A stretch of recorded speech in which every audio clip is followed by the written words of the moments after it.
In 1963, due to the efforts of those pioneers and foot soldiers that stood for what was right against segregation, the government form of government changed here in the city of Birmingham.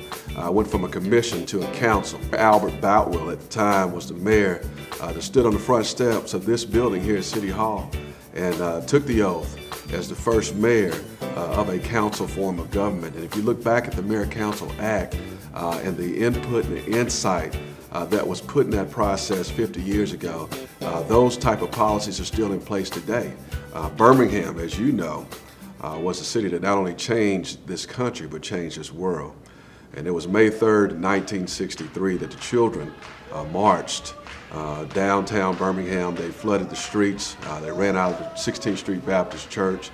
And it was the children that were teenagers that were summoned out to stand for their rights against segregation.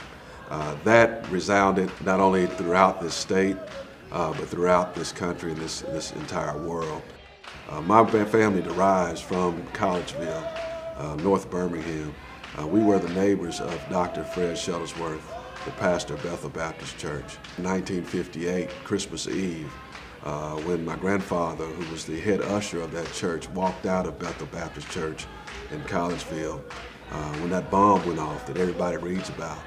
And that bomb blew up the parsonage of Fred Shuttlesworth, but it also damaged houses around that area, including my grandparents' house. My father led sit-ins, not only here in Birmingham, but he also led sit-ins as a college student in Huntsville, Alabama, at Alabama A&M University.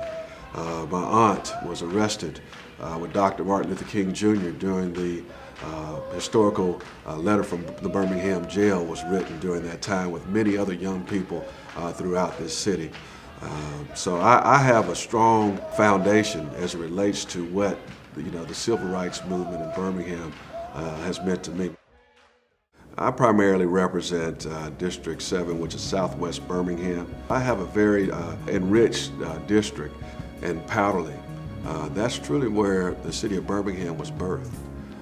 If you look at the mines at Red Mountain, that was where the industry of this city began to grow and life was breathed into Birmingham.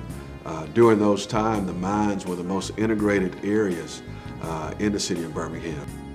For us to have African Americans that can actually sit on this dais, serve citizens in the city of Birmingham, we've truly come a long way. I welcome everybody from all over the world to visit Birmingham this year in 2013 and beyond, because what you'll see is not what you see in the videos with the hoses and dogs, but you'll see a new Birmingham. You'll see a city councilor like myself and others that can serve now in this city in a leadership capacity. You'll see people working together. So I hope the world looks at Birmingham as being a difference maker, but also as Birmingham being the magic city now, a city that everyone has come together for the betterment of this community, for the betterment of society. What the civil rights movement means to me is still sharing that history that we once had in this city with the current generations of today to understand the past, but also look forward to the future.